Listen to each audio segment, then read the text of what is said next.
Hello! Welcome to Squid Essays. Inking your academic pen. My name is Julie and I will be your instructor as we read through In What Ways Do Atticus Finch and Robert Ewell Differ and What Do They Have in Common essay. The article source is embedded in the video description below. Feel free to read along. Please note that you can get a custom, plagiarism-free essay for as little as $10 a page at Squid Essays. The link is in the description. Atticus Finch and Robert Ewell are two very different characters, but are similar in some ways. They both live in Macon, Alabama, but are respected differently in their communities as Atticus is seen as a brave and courageous man, while Robert Ewell is seen as a drunken coward.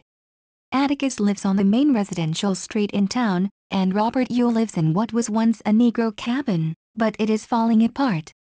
The cabin's plank walls were supplemented with sheets of corrugated iron, its roof shingled with tin cans hammered flat, so only its general shape suggested its original design, square, with 4 tiny rooms opening onto a shotgun hall uneasily upon 4 regular lumps of limestone.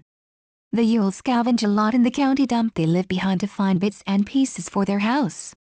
Atticus Finch is a lawyer and had fought many battles in the courtroom, and has mostly won them.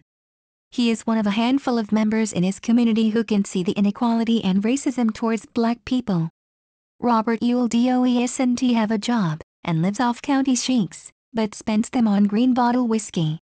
He doesn't even make an effort to try and provide for his family, and is also prejudiced and racist.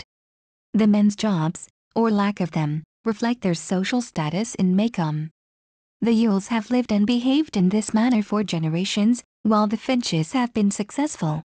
Both the men have lost their wives, so have single-handedly raised their children.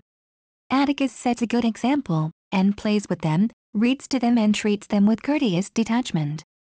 Atticus also has a maid called Calpurnia, who treats the children like she's their mother, not their maid, unlike other maids who favor and are never strict with children. She has been with the family since Jeremy was born. His children are always well kept and polite, and have many friends at school. In contrast, Robert Ewell's children are dirty, rude and disease-ridden. They all attend school on the first day of every term, but always get sent home for having lice, or being extremely rude to the teacher and fellow classmates. Robert Ewell neglects his children, and it has now become clear that he abuses them, when it is proven that Tom Robinson didn't harm Mayella Ewell. Nobody is ever sure how many children there are, as there are always several dirty children's faces peering out the window. By Harper Lee describing how poor and unfortunate the children are, where they live, and how they behave, shows how neglected they are by their father and the community, and how poverty can seriously affect a family. When the case is first spoken about, people automatically favor Mayella Ewell, due to racism and prejudice, and are rude to Atticus for representing Tom Robinson. He gets called many names such as nigger lover, and his children also get a hard time at school, but Atticus continues to defend Tom and ignores the rude remarks and names. By doing so, he still gets basic respect from the people of Macon, and still presents himself in a courteous manner. In the trials, he is fair to every person he defends, and always tries his best to make the jury believe that they are not guilty. He also abides by the law, making sure his children attend school. He's not racist and wanting Jem to speak about the incident where Robert Ewell is murdered, in court.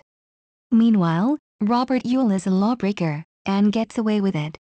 He lets his children truant from school, and goes out hunting, even though it is illegal in Macon. He lies a lot too, like in court he makes up which side Mayella was beat up on, and denies doing it himself.